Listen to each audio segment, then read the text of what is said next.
The stray dog came out of the river mist just after sunrise, soaked to the bone and trembling with cold, dragging something white through the reeds in its teeth. Elijah Brooks had been untangling his fishing net along the muddy bank when he first saw the animal.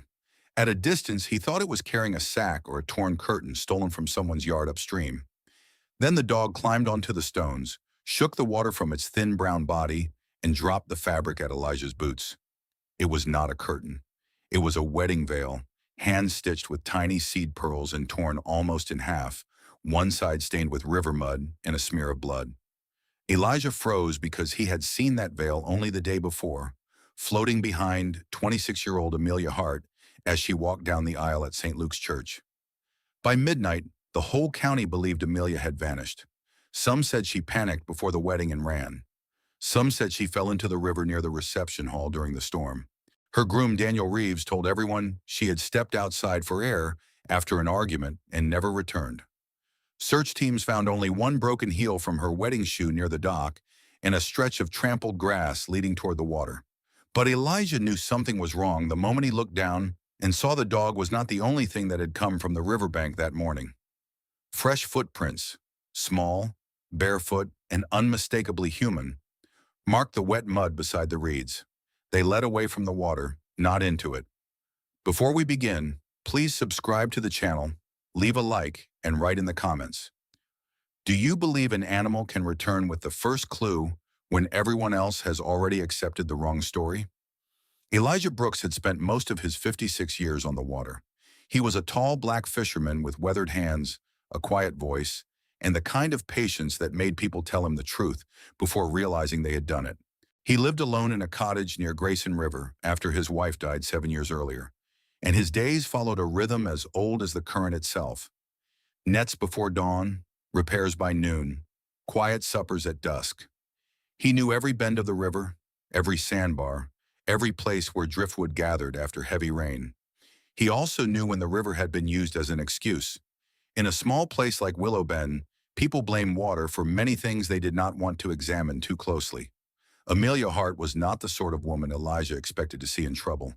She was a school music teacher, soft-spoken but not weak, with chestnut hair, green eyes, and a calm way of smiling at people that made them feel noticed.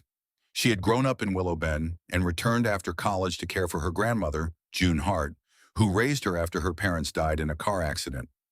Amelia's wedding to Daniel Reeves had been the county's grand event of the season. Daniel came from money. His father, Victor Reeves, owned most of the farmland along the northern ridge, plus a construction company and several rental properties. Daniel himself ran the family's public-facing businesses, fundraisers, sponsorships, polished charity dinners. He was handsome, articulate, and admired by people who mistook polish for character. Elijah had never liked him. He had seen Daniel speak too sharply to waitresses, too coldly to old men who could not pay dock fees, too casually about things that ruined other people's lives.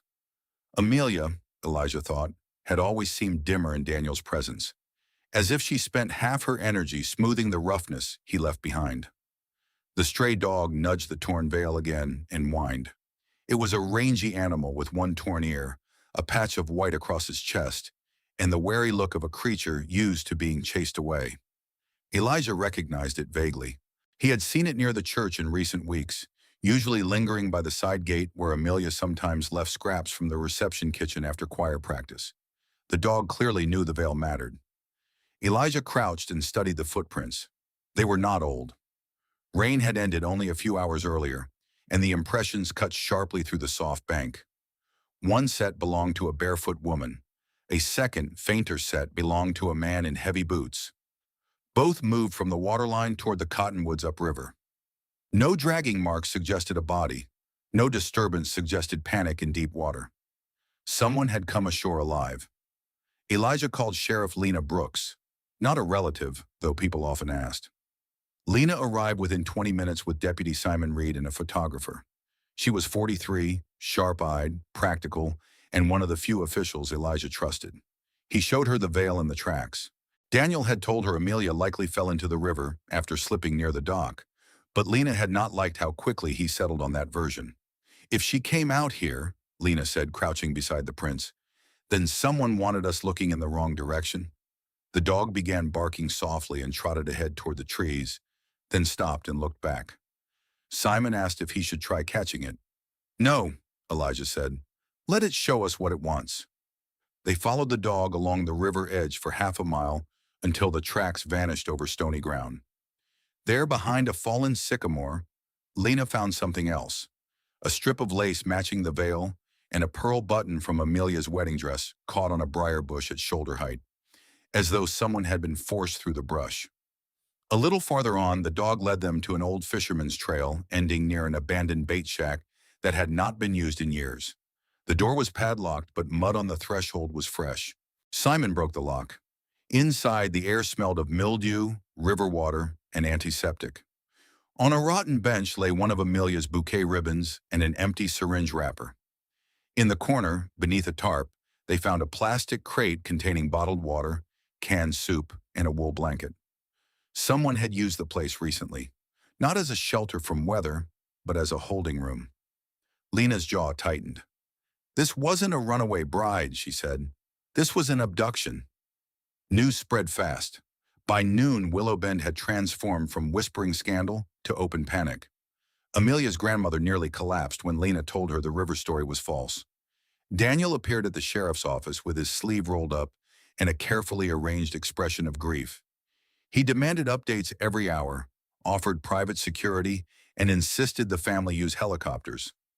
Victor Reeves called the governor's liaison. Yet beneath the display, small cracks showed. Daniel seemed less devastated than irritated. He asked more than once whether the veil had been found upstream or downstream, as if the exact answer mattered personally. He also said the stray dog probably stole it from the church after the ceremony, an explanation no one had suggested. Elijah noticed Lena noticing. Meanwhile, the dog stayed near the station porch and refused to leave. Hannah Pike, the county veterinarian, checked him and found no microchip, old scars on his ribs, and a recent healing cut on one paw. He's been around people, she said, and recently around someone who cared enough to feed him. June Hart heard about the dog and asked to see him. The moment she approached, the animal stood and began wagging his tail in quick, anxious circles. June pressed a hand to her mouth. Amelia called him Chapel, she whispered. He started following her after choir rehearsals. She said he only trusted her. That mattered. If the dog belonged nowhere, but stayed close to Amelia, then the veil had likely come from wherever she had been. Chapel had not retrieved a random object. He had carried back a sign. That evening, Lena reopened every detail of the wedding day. The ceremony itself had gone as planned. Amelia arrived smiling, though one bridesmaid said she looked tired and distracted. At the reception hall by the river, she danced the first dance, cut the cake, and spoke with guests. At 8:43 p.m., security footage showed Amelia stepping onto the rear porch, apparently after receiving a text. At 8:46 p.m., Daniel followed. At 9:02 p.m., the storm knocked out the side cameras. At 9:18 p.m., Daniel re-entered alone, wet to the knees, and announced that Amelia had disappeared. He told guests they had argued, that she needed air, and that he found only her broken shoe by the dock. When investigators recovered his phone records, they found he had deleted 6 messages from the hour before her disappearance. A forensic team restored them. All 6 were from Amelia. The last read, "I know about the papers. I'm not marrying into a lie." The phrase meant nothing until June Hart, pale and shaking, remembered a conversation from 2 weeks earlier. Amelia had been helping sort old family records in the attic and found land documents connected to a parcel beside the river. The same parcel where Reeves Construction planned to build its new marina resort. According to the records, the land did not belong to Reeves at all. It belonged to June, held in trust since Amelia's parents died. If true, Victor Reeves had filed development permits using forged signatures. Amelia confronted Daniel about it the night before the wedding. He convinced her it was an accounting error his father would fix after the ceremony. She did not believe him fully, but June begged her not to create a public scene until they spoke to a lawyer. Amelia agreed, at least until she found more proof. A bridesmaid later came forward with something she had been afraid to mention. While helping Amelia change shoes before the reception, she saw a folded envelope in Amelia's bag labeled with one word, evidence. She assumed it was something romantic. It wasn't. Lena obtained a warrant for Reeves Construction's riverfront office. Hidden in a locked drawer, she found duplicate title deeds, forged notary papers, and a copy of June Hart's signature lifted from a medical consent form. But the most troubling clue came from Chapel. Late that night, while deputies searched the office, the dog began clawing at Elijah's truck and barking toward the eastern levee road. Elijah asked Lena to let him follow. She sent 2 deputies with him. Chapel ran ahead for nearly 3 miles to an old pump station used decades earlier to regulate river overflow. The place belonged on paper to the county. In reality, Victor Reeves had leased the maintenance rights through a shell company. Fresh tire tracks covered the dirt turnout. Inside the pump station, behind a rusted control panel, deputies found a concealed stairway descending below river level. There, in a concrete room lit by a single hanging bulb, they found Amelia's wedding shoes, both blood-stained, and the missing envelope. The papers inside were damning: maps, deeds, transfer authorizations, and photographs Amelia had taken of Victor Reeves meeting privately with a county records clerk who had since resigned suddenly. There was also a voice recorder. On it, Amelia had recorded an argument with Daniel from the afternoon before the wedding. His voice was clear. "If you expose this now, my father loses everything." Amelia answered, "Then he shouldn't have stolen from my family." Daniel replied, "You don't understand what people will do to protect what's already built." But Amelia was not there. One wall held a chain bolted low to the concrete. The cuff attached to it was open. Another door stood ajar at the far end of the chamber, leading into a drainage tunnel that ran beneath the levee. Chapel sniffed frantically at the threshold and bolted into the dark. Elijah followed with Lena close behind. The tunnel stretched hundreds of yards and opened near a private boathouse on land owned by Victor Reeves's hunting club. At the exit, they found fresh footprints, the tread of Daniel's expensive Italian loafers, clearly impressed in the mud beside smaller barefoot marks. Amelia had been moved recently. Victor Reeves was arrested before dawn. Daniel disappeared. He took one of the company's skiffs and headed into the maze of backwater channels beyond the main river, places Elijah knew better than most maps did. Lena organized a search, but the storm had swollen the tributaries and boats could hide for days among the Cypress Islands. Chapel became restless again when search teams concentrated west. He pulled toward the North Fork instead, whining and circling until Elijah finally said what everyone else was thinking. "He knows where she went last." Lena let Elijah take the lead boat because time mattered more than procedure. Chapel stood at the bow beside him, nose lifted into the wind. They passed reed beds, half-submerged stumps, and old duck blinds until Elijah noticed a pattern in the water. One channel recently disturbed by a motorboat despite floating weed growth elsewhere. It led toward Miller's Cut, a narrow branch ending at an abandoned wedding venue once called Rosebank Pavilion. The irony made Elijah sick. The place had burned partially years earlier and was used now only for storage by Reeves contractors. As they approached, Chapel began barking wildly. Daniel's skiff was tied beneath the rear dock. Inside the ruined pavilion, in a locked storage room decorated with old event drapes and broken chairs, they found Amelia alive. Her wrists were bound, her cheek bruised, and one ankle injured. But she was conscious. Daniel was there too, pacing with a pistol and a face stripped of every public charm he ever wore. He shouted that Amelia had ruined everything, that Victor would be charged whether or not she talked, that there was no place left for him once the truth came out. He claimed he loved her, then blamed her for forcing his hand.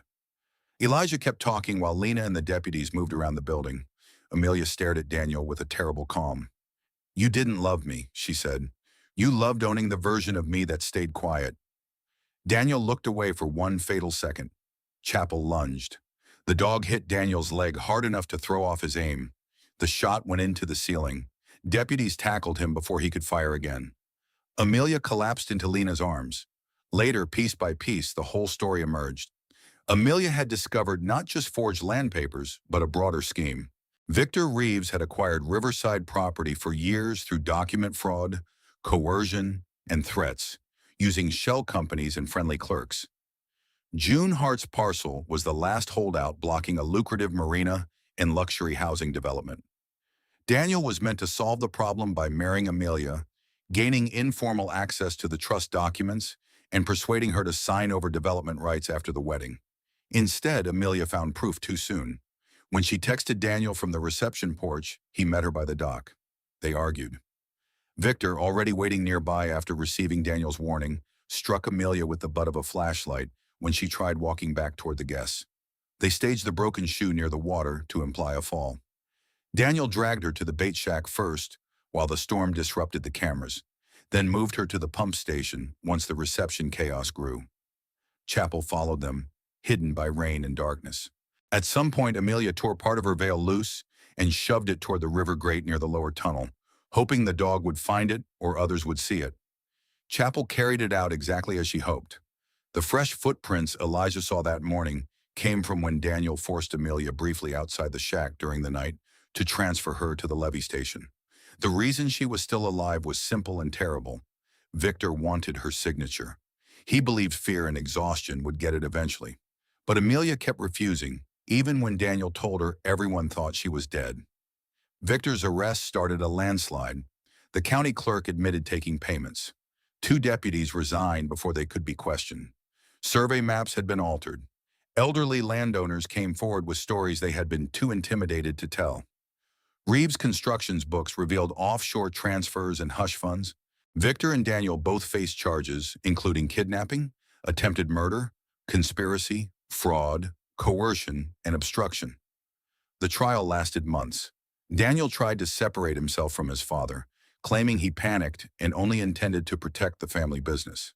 Amelia's voice recording, the recovered texts, and his presence at every transfer site destroyed that lie. He received a sentence long enough to outlast the life he believed money could buy back. Victor died in prison 2 years later after all appeals failed. Amelia's recovery was slower and far more complicated than the headlines allowed. She moved back into June's house and could not go near the river for months. Thunder made her hands shake. The sight of white silk in bridal shop windows made her nauseous. Yet she also refused to disappear. She testified publicly, reclaimed the heartland, and converted part of it into a protected riverside teaching garden for local children. If he wanted to build a lie there, she said, then I want something true to grow instead. Elijah visited often, usually pretending he had come only to check fence posts or bring catfish. Chapel stayed with Amelia from that day forward. She tried for a while to tell people the dog saved her, but she later corrected herself. He carried the first clue, she would say. Then people chose to follow it. Elijah liked that better. He knew hero stories became too simple when they ignored the courage of the person waiting to be found. Years later, the torn veil was kept in a cedar box, not as a wedding memory, but as evidence of the moment the false drowning story began to break apart. One piece remained mud-stained where Chapel first dropped it at Elijah's feet. The dog grew older, grayer around the muzzle, and slower in winter, but he still followed Amelia down to the teaching garden every morning. Sometimes he would stop at the riverbank, nose the reeds, and look out over the current as if remembering what had once been carried there. Elijah would stand beside him with a thermos in hand and think about how close the river came to being blamed for another crime it never committed. People in Willow Bend still repeat the short version of the story. A stray dog dragged a torn wedding veil from the river, and a fisherman found footprints that proved the missing bride was alive. But the truth is that the dog did not solve the crime alone, and the footprints did not matter unless someone understood what they contradicted.